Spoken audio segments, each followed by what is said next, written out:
Welcome to the Daily Doinks. Now, if you have been paying attention to what I've been talking about here in the last few weeks, the flowers do not stink anymore. And what I mean by that, I mean by the marijuana that you see in the recreational dispensaries. If you have ever noticed that a lot of these flowers, that when you open them up, they smell hempish. They don't smell like the gassy, stinky diesel aroma that you used to have back in the 2008s that we all miss. So it made me start thinking, well, why do these flowers not stink anymore? I miss the stink. And then it actually made me realize that they're not the same.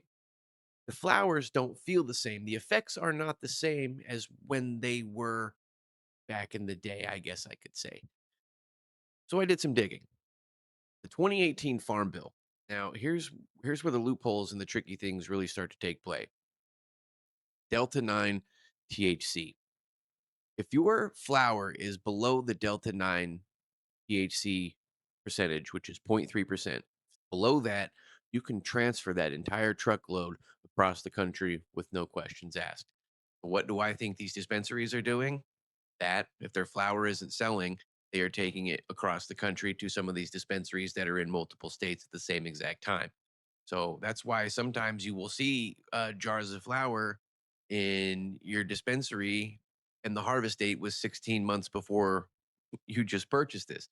I think it's because they're using these loopholes to transfer all of this old weed across state lines because it's actually just supercharged hemp. Because if, like I said, if you do keep the threshold below 0.3%, it is classified hemp under this farm bill. So what they're doing is they're just supercharging hemp and giving it to these dispensaries. And then when they don't sell at the dispensaries because it doesn't smell and it doesn't perform like the old marijuana used to, they can ship it to a new dispensary across state lines to somewhere else. And I use Arizona, Pennsylvania, and Michigan as an example. They all have the same dispensaries. So I have seen it myself. I have seen flower in Arizona dispensaries that has been 16 months old, and it's been crap. Now I think it came from either Michigan or Pennsylvania, and it just keeps getting cycled through because it won't sell, because people realize that it's crap. It is just supercharged hemp. Can I prove any of this?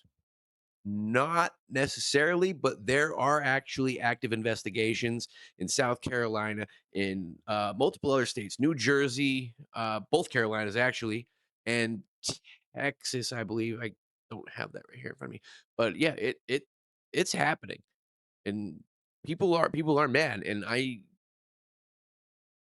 you're not crazy if you have thought that the flower is different. And yes, this is going to bring in the conversation of what THCA is and what THC is. THCA is the precursor to THC.